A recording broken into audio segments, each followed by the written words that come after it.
Hi everyone, welcome to Wrighty House on Ringer FC. Hope you're all safe and well. It's the first podcast of the new season. We are back, man. We're going to talk a little bit about Leo Messi, some Wrighty House transfer news, and then we'll start the season with a little bit of Mailbag, man. And my guest is Mr. Ryan Hunt. How you doing, bro? I'm all right, thanks. How are you? I'm right? I feel really good. Yeah? Refreshed? Yeah, I feel refreshed and I just feel good. I just feel quite good, you know what I mean? I'm going to start my fitness and stuff again. I'm trying to do my pellet and stuff, but my Wi-Fi's been down for 3 days, bro. Something's wrong with the fiber. You know what I mean? It's just not, so I haven't been able to do none of that. And it's a good excuse for me, bro, because good excuse not to do. Yeah, because it don't take me long now. The main thing was when I played football, the football was what I had at the end of the week, why I done fitness, man. But in the main, I'm a very lazy guy in that. So I'm quite pleased that they're fixing it today, and I'm going to get myself fit again. And I feel good when I'm fit and mobile. I played football yesterday, day before yesterday. Saw this. Did you see that? I scored 6 goals, man. I saw the celebration. And it was like... It's so funny because whoever's filming it is like down the other end of the pitch. Yeah, and that's my man Louis. And you could just hear you being like, yeah. And the thing was, the body shape for the goal, the finish, it was just like, seen that before somewhere.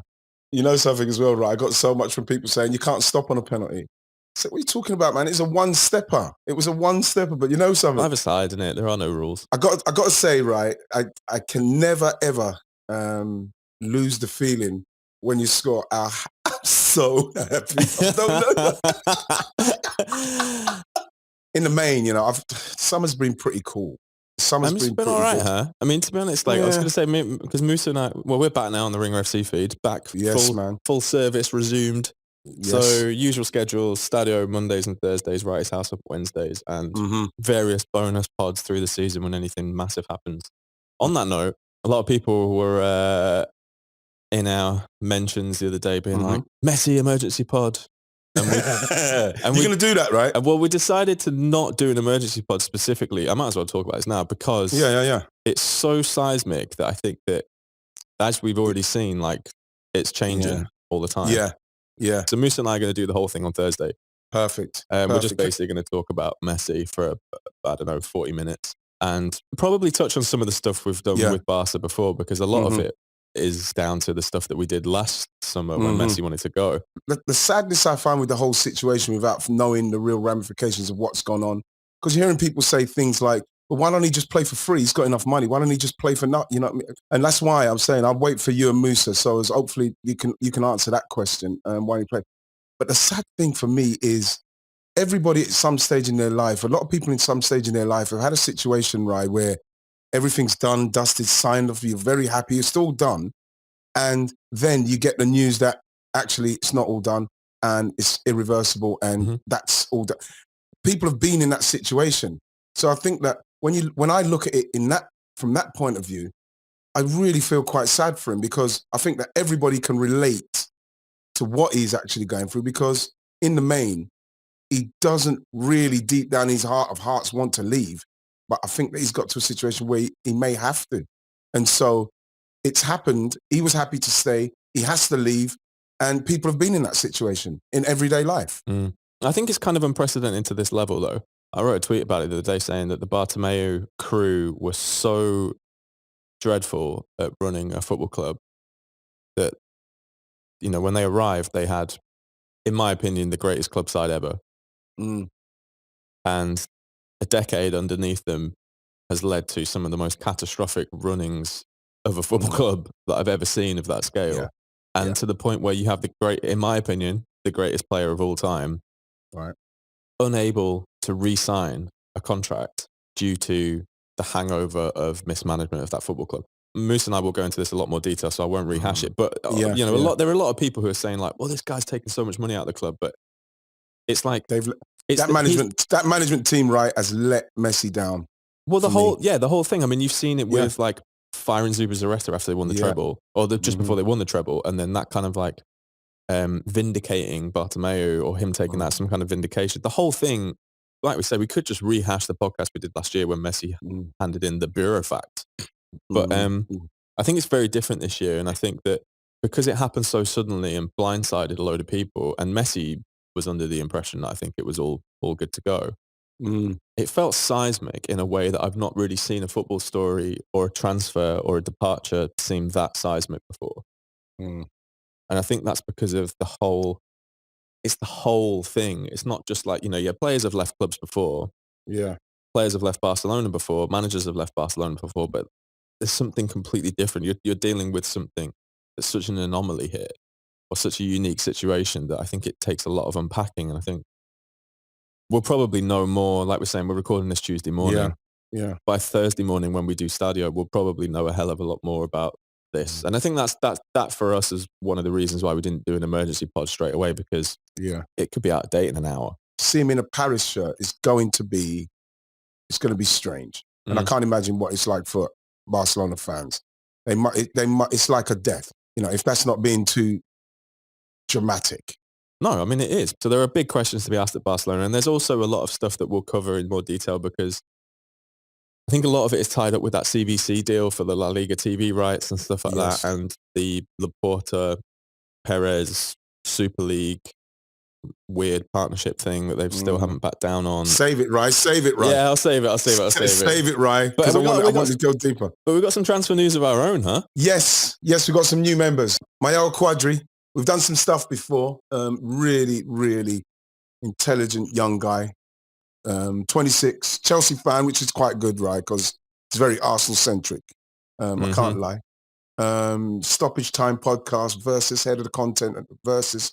And somebody, like I said, I've worked with before, and it's the kind of person, like I said, with the age, with his knowledge, with somebody that I've got so much respect for. I feel that he's going to be a welcome addition to the house. I'm really looking forward to it. And plus, I do feel as well, if I'm going to be totally honest, right, Chelsea frightened me. Oh man! And it's going to be interesting to have a Chelsea fan on. Chelsea frightened me to fucking death. Now they got Rom. Yep, and Tuchel, and it's all coming up. It's all coming up. Thomas Tuchel. Yes. No, he's ace, man. I'm really hyped to chat to Mailbag more, because we've followed each other on Twitter for a little bit, and the Robert Redford gif, the nod. Yes, the one where I find myself doing that to a lot of his tweets. I'm like, it's nice, when you look at his stuff and what he says, and exactly, for that 26-year-old to have that kind of measured, kind of concise opinions, what he has, that is the gift. Every side needs that, every side needs the metronomic midfielder to keep everyone ticking. You can't just have Musa gallivanting as a pass first doing striker. His own thing. Me just caring about scoring, exactly. Completely abandoning the pressing structure. Do you know what I mean? You got to have like a couple of people keeping things ticking, and I think Mayowa's balance is going to be really good. We've also got another fan of a West London club coming in. Yes. QPR fan. Flo Lloyd Hughes is joining the gang as well. Delighted. Yeah, I'm hyped to see Flo in the house as well. Again, You may know her from Season Zine. She's been on BBC London loads. She's been on a regular on Football Weekly for the last year or 2 years. And she's also part of Goal Click, great organisation. Shouts to Matt from Goal Click. And she did the England stuff on The Athletic, and she's very good stuff. She's a don. Really hyped to have Flo in the house. Really pleased. Yeah, really pleased with the both of them. I think they're going to be fantastic additions to the house, because very smart transfer business. Well, the thing is that when you go in, you got to try and go in and get the best. You got to try and get in the best. I think we've gone in and we've got the best. Looking forward to it. I can't wait for them to get involved and get them in the group. Once get in the WhatsApp group chat, I don't think they're ready. They're not ready for the chat. You've got to come in the chat. No, they're coming in the chat, but I don't think they're ready. Oh my gosh. It's like sending Pedri to the Olympics. Haven't they been through enough? And now they're chucking him in the chat. What's he got? Pedri's now he's playing a couple of games in his old neighborhood just to, because he hasn't played enough games. My God. Someone posted a tweet of it pulling his luggage out of the airport in Barcelona, and someone just posted it saying, someone called child services. Oh, no. The man has played. We'll talk about that when he pops up for Barcelona, because obviously I think we're all big fans of Pedri in the house. Yes. But welcome to Flo and Mailbag. Yes. Welcome to the house, guys. We'll follow up the tweet from this episode with their Twitter account, so you can go and follow them. And man, Squad depth. Squad depth, man. That's what we need, yeah. Need some squad depth. Our equivalent of losing players for AFCON is like Musa writing another book. And Carl. Like and Carl as well. Every January we're going to lose Musa for 3 months. He's going to go write a book. Write a book. And Carl as well. We don't know if Carl's going to get called up to write another book. So they're at AFCON. We're going to lose big players. Yeah, man. Or when Jeanette goes like and Jeanette, supernova. oh my God, I forgot. Gosh. Yeah, we've got 3 people that we lose. 3 people AFCON. 3 people AFCON takes 3 people from us. Good job I've retired from international football. It's true. I forgot. So Jeanette, Carl, and Musa, we can lose at some stage. Yeah, because they're so big. Yeah, man. All right, man. Mailbag time. You know something with Mailbag? I'm very excited. I get very excited about Mailbag because I am very proud of our listeners. And you know, when you look through the questions, we get loads of questions. We're not getting no foolishness. No, we get really good questions, though. That's a good sign. I mean? Yeah, and it's that. You know, it really is a good sign because you know that. Yeah. Listen, man, we've got this educated audience. We got, man, big people, rascal business, not no fool business. And so when you do a Mailbag, I'm really excited about the people because they. Can I let some people behind the curtain? Yeah, go on. I just want to say that the level of preparation that Wrighty does, it's a sign of how much respect you have for the Wrighty House listeners. I thought it was just really good. Much. I was just like, this is nice. Yeah, but right, what I like to do with our listeners, and we owe it to them because they come. No, you know, no one's forcing them. They come because hopefully they like what they hear, and you know, and the fact that we love doing it. I do this because I love doing it, and the people who listen. You know what I mean? Like even my mate the other day said, "What's happening, man? When's the fucking house coming back, bro?" He's like talking to me like I've done him something. I said, "Man, my dad, right, honestly, I swear to God, I barely heard a peep from my dad since we've been off. Seriously. Honestly, don't call me unless the house is on. Don't care. And that's the thing. Yeah, but the thing is that people are saying, "What's happening with Stadio? What's happening with the house? When are you coming back?" And he wasn't saying it in a, you know, the text was really quite aggressive. What's going on, man? Where's the house? Where's Stadio? What's going on? Bam. I said, it's coming, man, next week. Someone on Twitter said to me, I think you guys take too long a vacation, to be honest. And I was just like, well, you know. But, you know, so let's do the mailbag. So you go first. Kaz Ford. Yes, Kaz. Respect. Kaz says, so excited for Wrighty's House. Thanks. What was your highlight moment from the Euros this summer?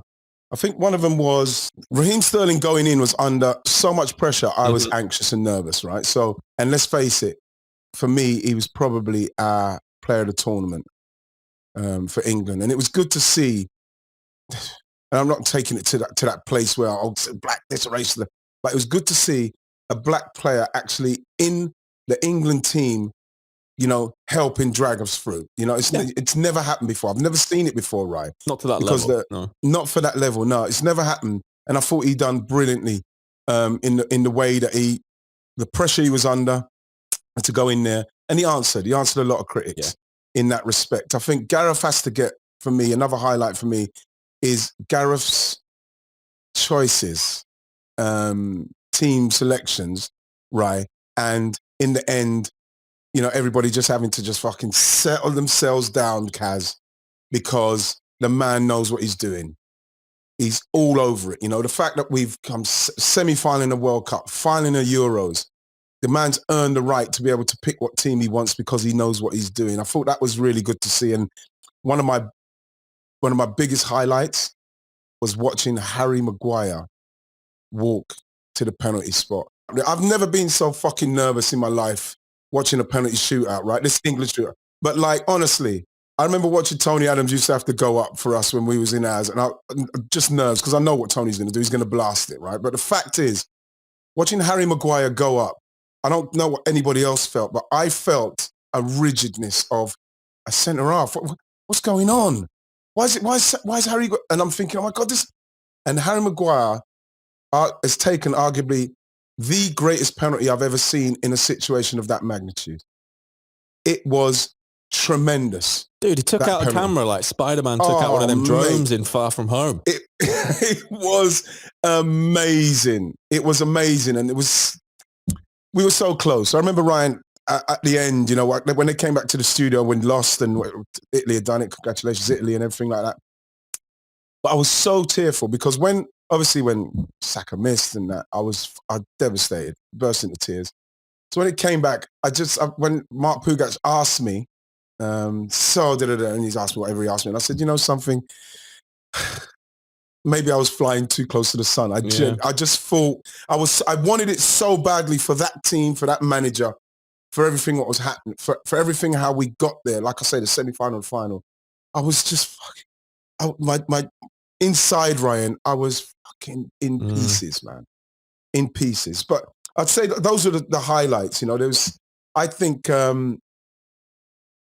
Italy have to take a lot of credit for the way that they at what they've done. So, you know, they deserved it. But that for me, Kaz, I'll probably go with seeing Sterling come through that and be, for me, the man of the tournament for England was a big moment for me. The Germany goal, I celebrated as if it was my own son who scored. I'm sure a lot of people did. So, nice question, Kaz. I mean, from an England point of view, I think it was the kind of who felt a sense of ownership over the team.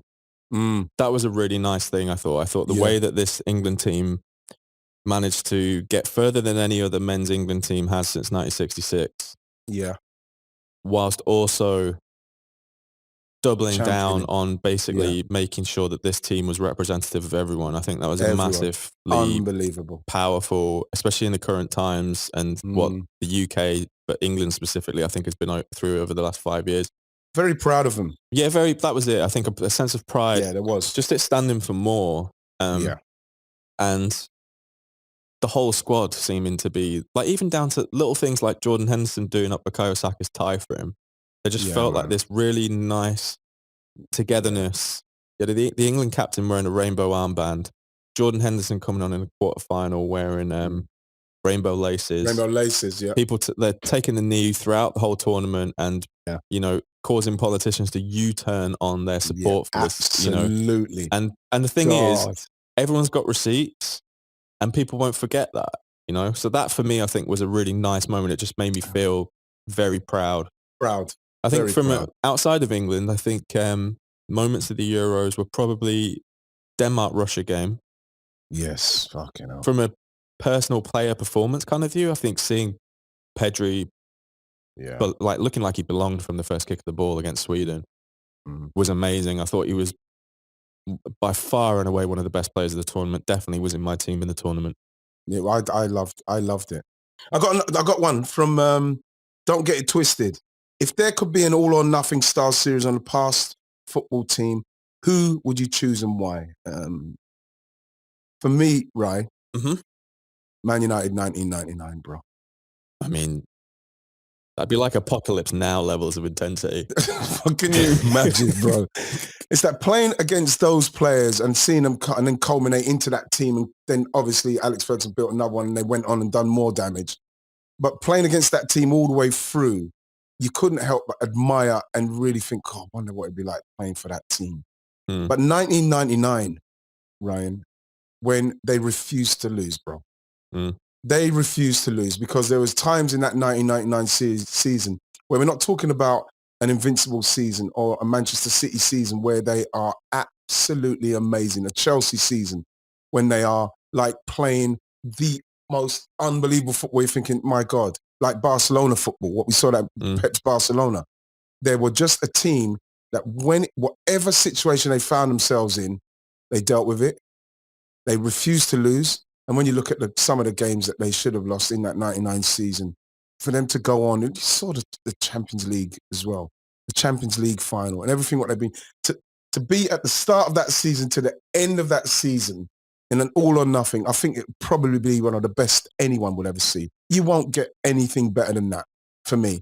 Man United 1999. In respects of watching a football team from the start to the finish, and like you said, the intensity and what it would comprise of is something that I don't think we'll see before or after, especially for a season like that. Yeah, I agree, man. I've got two for this. One is a mega dorky one, and one is a little bit more fun one. So mega dorky. My dorky one is Bayer Leverkusen 2002 because they were on for a treble. They were top of the league. They went to the final of the cup, and they went to the Champions League final. They lost the Champions League final. They lost the league to Dortmund by a point. They were 1-0 up in the cup final. Berbatov opened the scoring, and they lost 4-2 to Schalke. The one I like the most, though, I think, is the 91-92 Barcelona season. Wow. Because Cruyff. Well, yeah, Cruyff rocking up and basically winning it would have been his second of 4 La Ligas in a row. Winning their first ever Champions League / European Cup. And just changing everything. Just Cruyff being Cruyff, man. Like I've said this before, but like in his book, My Turn, you know, there's something like a paragraph on the Cruyff turn and like 2 paragraphs on the Ajax European Cups in a row, and like 2 paragraphs on winning the European Cup as Barcelona manager. Mm-hmm. He's just like, he whizzes through it. It's just like, whatever. Yeah, I did this. But then there's like 18 pages dedicated at the end of the book to what the fuck is wrong with Ajax. Do you know what I mean? Obviously, people have their issues with Cruyff, and I understand because he could be quite a difficult character. But I think that season at Barcelona, I just think it would have been such an amazing thing to document. Because you had this iconic football club that actually had never won Europe's top prize, and it's quite strange if you think about it. Yeah. So those are my 2. Those are your 2, man. Okay. But Man United 99, I'm going to say that was big. You got one, or should I do this next one? I can read the next one if you want. Twins in France says, which Olympic sport would Wrighty like to try? I'm glad I don't have to chime in with this one. Can't see him in the steeplechase. but maybe javelin or fencing. No, man. Javelin, no way. Javelin's too technical, man. And you got to be absolutely hench for javelin as well. And you got to be like 6'1". All that sidewards running, and then you have to get all that right. And then fencing. Man, I get too vexed if people just do that little boop, boop, little fence that just touch you like that. Man, it's super bad. Yeah, like, yeah. Boop, boop. So I wouldn't be doing it. You know what I'll do? I probably, because like when I remember, I don't know if you're old enough, right? But Steve Ovett, Sebastian Coe, and then Steve Cram came along, 800 meters. Mm-hmm. I was just engulfed in that time, Sebastian Coe. I just thought he was amazing. Steve Ovett was amazing as well. He used to celebrate before he'd won and all that sort of stuff. But I remember when I was younger, when I first got to my secondary school, Samuel Pepys, they made me do the 1,500 meters around Crystal Palace's track. I must have been 11, 12. Whoa. I must have came in 25 yards, even bigger behind everybody else. I didn't think it was ridiculous. I was devastated. Too far, but I thought the 800 meters as I got older is the one what I'd love to have done, you know, where you go in and you run in that bit where you have to pace yourself. You have to run in the side, and you can't do too much energy, but then you have to get to the front at a certain place. I'd love to have been an elite 800 meters runner with a beautiful style, like a Ed Moses who used to do the 400 meters, like beautiful Ed Moses style, or a Michael, you know, like a Michael Johnson's kind of style, you know? Right in the Olympics. Right. Because not like the high dive. You know what? You know, now I think of it, you say high dive, I'd love to learn the pole vault. Wow. Pole vault seems like it would be really fun to do. Was it Bubka? Sergei Bubka. I used to watch him. Man could leap tall mountains in a single bound. That's nuts, you know? Man. Nowadays though, skateboarding, you know, skating's I'm so pleased about that. And I'm pleased for the guys with the BMX, because they get no funding. You know what I mean? They get nothing, and they literally had to go there, do something to bring light to their sport. And it's a magnificent thing. And this is why the Olympics are so amazing. Because now, like even yesterday, I was doing this shoot with Arsenal, with the Adidas, I should say, with Adidas and stuff, with one of the young guys is a skateboarder. All they're talking about is Olympics and what's going to happen now and what they're going to get funding, and people have to take notice of them now. It's amazing. Well, especially like Adidas and their relationship with Palace as well. Like Palace is obviously like a legendary kind of like skating streetwear related brand. So it's just like, there's got to be some. I'm pleased for that. I'm pleased for that because there's another way in for people. Another sport where people, you know, you just ride your bike and then all of a sudden you get elite, you go to the Olympics and then bam, you're inspiring a whole generation of people. It's magnificent. I like that, man. But I'm going to go with pole vault. Pole vault. Pole vault. Ian Wright wants pole vault, baby.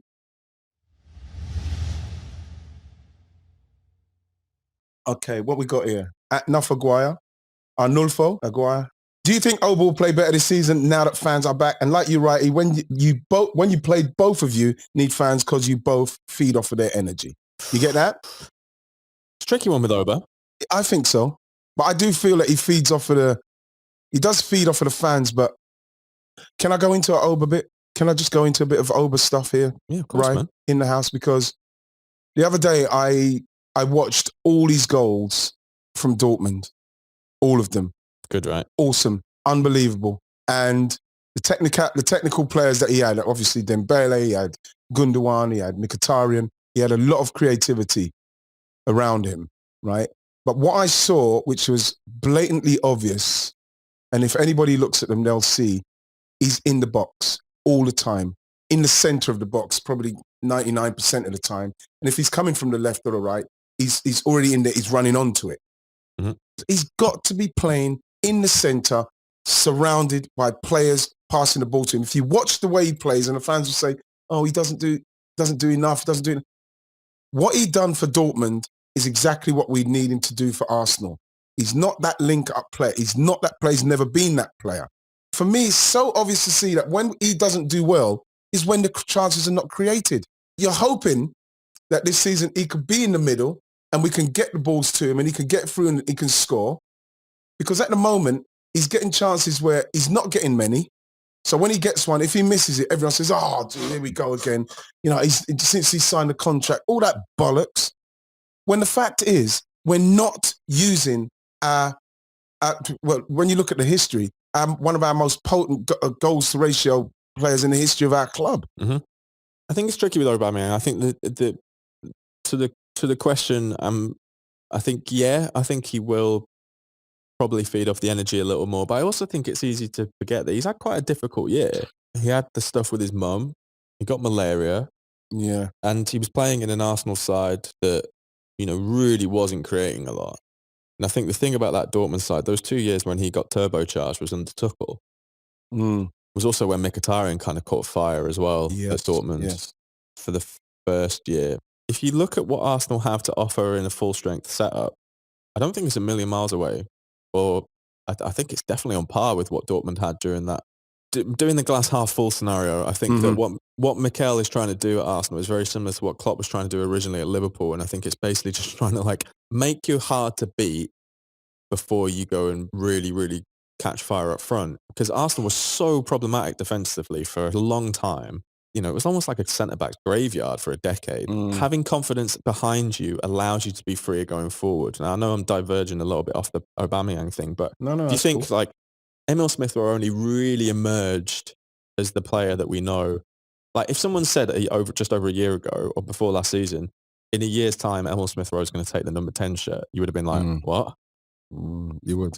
Yeah, you would have. His emergence over the last year has been really encouraging. You've had another year of Bukayo Saka, who, honestly, I don't think will be affected by what happened in that final at all. No. Because I just think that now enough time has gone past. There was so much goodwill, and nor should he be affected by it, by the way, because what about that Tottenham love? Yeah, exactly. The best players of all time have missed penalties. Yeah, Baggio. It will happen. I think, and him going to the Euros as well, and him kind of similar to what Pedri did, looking like he belonged, will be really encouraging for him this season. And I've got a little sneaky suspicion that this might be the season that we really start seeing peak Pepe.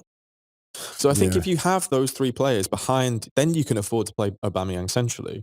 Yeah. And I think that gives you a lot more creativity, especially with hopefully a fully fit Kieran Tierney all season. Yeah. I think Ben White is going to be a massive addition at the back. Massive signing. What a great signing. And also Lokonga in midfield. Yeah, in midfield. He looks like he looks like it's like, whoa, shit, where did this guy kind of come from? There are good players that Arsenal have brought in, and actually surprisingly smart business. So in a very, very long-winded way, what I'm saying is that I think that if you can, I'm optimistic, but obviously cautious. Cautiously optimistic. And hopefully, fingers crossed, it'll be a good one for him. I hope so, because I do love him. I mean, we all love Oba. What you got next? We had one from Sam, Visual Criminal, who said, if Canada wins gold in the women's football, which they did, yes, Congratulations, Canada. Does this cement Christine Sinclair as the GOAT? Now, this is a good question, I think. It's a very good question. I mean, but, can I just throw in my 2 pence worth? Please, quick? please, I don't think there's any argument about the greatest international goal scorer of all time, because she is literally the greatest international goal scorer of all time in men or women's football. Right, so we can't argue that. Scored at 5 World Cups. 5 World Cups. Wow. In terms of the greatest women's player of all time, I don't think so. I think she's in the top 3. I've got Marta, Mia Hamm, who I used to do stuff with back in the day, and then I'd probably go with Christine Sinclair. But like, if we're going to mention that, we have to mention Kelly. I have to mention Kelly Smith, Abby Wambach, Birgit Prinz, Germany, unbelievable goal scorer. But I think Marta for me. But Christine Sinclair is in there, and people can change. People can say, "Well, I think it's Christine." Fine. But just in my opinion, what she's done, her achievements up to this point, and now her first Olympic gold for Canada, I think she's in the top 3 without a shadow of a doubt. For me, I'm going to go with, like I say, Marta, Mia Hamm, and then I'll go with Christine. That Olympic gold thing, I think it's hard to overstate how big that is for Canadian football. It's Canada's first gold medal in the sport in 117 years. If you think of the arc for Christine Sinclair, to cap a career that she's had, she's 38, with an Olympic gold. I mean, I don't know whether she's going to make it to the World Cup in 2 years' time.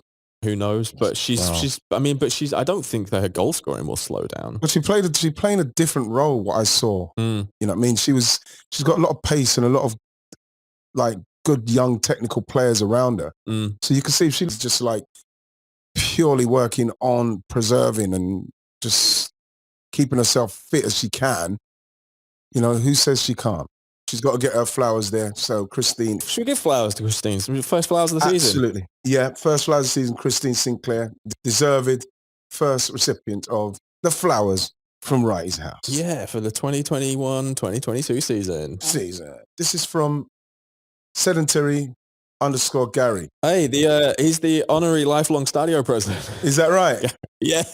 Nice one. Because he sent in, do you remember when Arsene Wenger did that Guardian interview? Gary sent in the question saying roll necks or cardigans, which he answered. Honestly. Did he answer? Yeah. And he said, what did he say? He said he preferred a roll neck because of the freedom of movement. It was like someone had designed an answer for Musa based on an algorithm. From sedentary_Gary says, did you enjoy pre-season? How difficult did you find it getting back to full fitness after a break over the summer? It was tough. It was tough, Gary, because during the season I used to really not do anything. And then maybe the last couple of weeks start doing a bit of jogging. But what I liked, and I think I've said it before at some stage, I loved going to training and hitting the wall, because it was like running every single day, and the next day you have to get yourself running. And when you're stiff, you start doing your warm-up, then you do a little warm-up, and then you say, right, here we go. You do the first like 5-10 steps, and you could just feel like your body's just like, okay, here we go. And then you're away, and then it goes mental. And when you see people vomiting, Gary, and you see people falling over, literally like, falling over on the floor, I can't breathe. And that's when you know, it's when it's like when the coaches look at you and say, yeah, he's going for it. He's digging in. That's the person I know that if it comes down to it, he's going to give me everything on the pitch. And that is the mental side of it. While you're running, what you're constantly thinking about, if I don't run, what are they going to think, that I'll let them down when they need me most? It's all a mental mind fuck, if I'm going to be totally honest. But I liked hitting the wall. I liked being fit. It didn't take me long, because for me and for a striker, Gary, I feel that defenders, you have to be sharp. You have to be able to counteract what strikers are doing. Midfielders, you have to get that stamina going very quickly. But I think that with strikers, you can be up there and you could be in and around there. You get a ball played into, bam, you score a goal. People are not worrying about your fitness. All they're saying, oh, look, he's scoring already. You could take longer as a striker to get to your stride. So that's why a couple of goals early in pre-season, not pre-season, a couple of goals early at the start of the season kind of eases you into it, because then you can continue to flow through. Because what I liked to do was playing in those games against Boreham Wood, St Albans, those little games, I just wanted to be sharp and never give the ball away. It's the kind of game I'd say, right, for this game, I'm only going to try and make sure that I do a lot of my layoffs with my left foot. Yeah. You know, just trying things. And this is when Bruce Rioch was having a go at me because he thought I was taking the piss. But what I'm doing is I'm getting myself into a mindset where I'm trying to get myself ready for the start of the season. But in respect of fitness, I'd say about 4 or 5 games into the season, I'm at like Premier League fitness levels, Gal. We got this one from... Is it Holly? Yeah, Holly Balleen. Holly Balleen. Hey, Holly Balleen. Shouts to Holly Balleen. Hello, Wrighty. What's your opinion on Grealish's move to City? Delighted for him.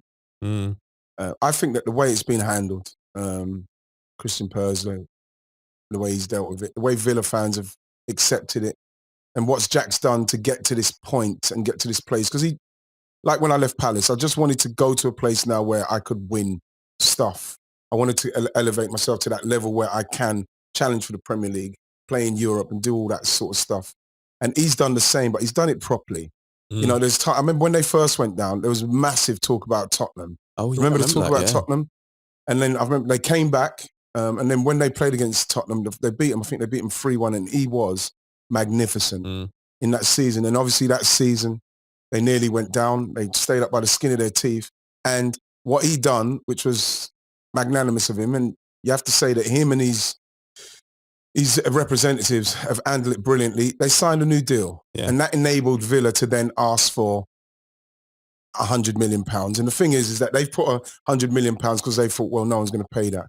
Jack put in his clause, if Villa are not in the Champions League and somebody comes in at 100 million, I can go. And that is what's triggered it. That's a very specific clause.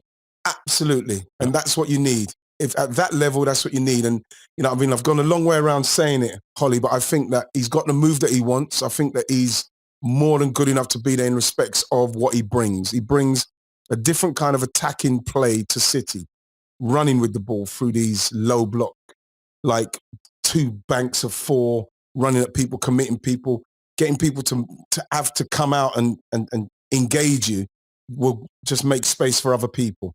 The excitement of him, maybe on that number 8 left side, just inside maybe a Foden or a Sterling, with Grealish with De Bruyne on the other side, whipping those balls in. It sounds mouth-watering. And if they do get Harry Kane, if they do get Harry Kane, if that does happen, it's exciting simply because of what he can give and what De Bruyne can give, what Foden can give, what Sterling can give, what Mahrez can give. Jesus Christ, Gundogan, that goes on. They need for me to sort out the striker, because what I saw the other day in the Community Shield was a team that, it's not the team. Obviously, there's about 8 players missing, but it didn't look right. You know what I mean? It's very hard to judge, but Leicester looked obviously a lot closer because they looked a lot closer to their first team. But you know that City, once all those guys come back, it's going to be fluid. I think it's a really interesting signing from a footballing perspective as well. I mean, before that, just to echo what you said, I think the way that he's handled it is kind of unfuckwithable in a way. Yeah, no. Yeah. Sign a new deal, guarantee a massive windfall for the club, so that they're going to be okay. Yes. The open communication from the club, explaining the deal, also explaining that they're not going to just sign someone to replace him. They're going to spread that out over 3 signings, which I think they've done really well, by the way. Unbelievable. Brilliantly. It's kind of very much a signing that you'd expect of Jack Grealish, if that makes sense, or a transfer that you would expect of Jack Grealish. This works for me, but it's also going to work for Villa, who I've grown up supporting and played for since I was a boy. Like, it's perfect. I just love the way that he loves the club. The money's it's irrelevant. It's what he wants to do now. You can see he's chasing legacy now. Yeah. He believes he believes that with his ability, and I'm totally with him on it. I totally agree with him. He should be challenging for the best stuff. He should be playing in the Champions League. He should be an England international regular. He should be playing on those stages. And not saying he's not going to do that with Villa, because he can. But what City gives him is the capability of winning that Premier League, which they should do, you know, especially if they get Kane, the chance to play in the Champions League and win it, you know, and that is what he's left for. But he's left them in a bloody good place, and that is what's good. That is what's good about this. Everybody's happy. You know, the Villa fans will probably feel a little bit of a pang because they love him so much, and why not? And he feels the same. He'll feel the same. He'll feel the same. But what's good about it is that in the main, he could go back to Villa and he could be in and around the area and in and around the people, and they'll love him. Yeah, he's got loads of players that can't do that. He's not dicked the club around. And I think in a footballing sense, it's really interesting as well, because I think that if you look at it compared to, this is quite a maverick footballer. Yeah. It's quite a smart move from Pep, actually, because what Grealish does really well is he attracts so much attention from opposition players, and he's so unpredictable. City at times, when they couldn't execute their overloads and passing patterns last season, that's when they struggled, because everything is so pattern based. Yes. If you have someone like Grealish in there who is actually just going to be like, chaotic, give me the ball, get out of the way, and I'm going to run at people, and he can attract 2 or 3 defenders, then it opens, you essentially, he can, it's very similar to Sancho actually, but in different styles. Sancho is very good at attracting multiple defenders to then create overload. Do you know what I mean? Yes. And I think that's really smart. It's actually it's a very smart signing, because there aren't a lot of players out there in Europe, I don't think, who were available, who could do that for City, who wouldn't have, and to be honest, most of them would have cost them not far off that anyway. Yeah. So it's really interesting to see how City are going to play with him. I think it's amazing signing, Ollie. I think it's good, man. I think it's really good. I think that if you look at Chelsea, Man United, City, they've all signed really well this season. Chelsea have put down a fucking marker, bro. I think we said on the Stadio thing, like when Tuchel took over, because the first few games, there was a lot of disgruntled Chelsea fans, to be honest, in the first few games. What, with Tuchel? Yeah, Musa and I were saying that, they'll challenge for the title next season. Like, it was just obvious, I think. No, but I love the way Tuchel is. The man is so tunnel visioned on what he's doing. He doesn't business, man. Yeah, I mean, he's exhausting to work under. I think some of the stories that happened. I could imagine. Dortmund. Yeah, I could imagine. Is that us, right? Yeah, man. Don't kick me out. But like, it's just great to be back, right? Thanks for coming on. Oh, thanks for having me, man. Nice to be back. So I'll see you so next week. Yeah, man. Have a good week. I love you. And you, man. Love you too. Thanks for listening, everybody. Okay, the first one's over. It's just great to be back with my man, Ryan. Thanks to Ryan Hun. And you know what? We'll see you next week. Season's ready to go. You know what? I'm going to make sure I'm happy all season. Nothing is going to make me sad this season. I'm going to enjoy it. Come with me. See you next week.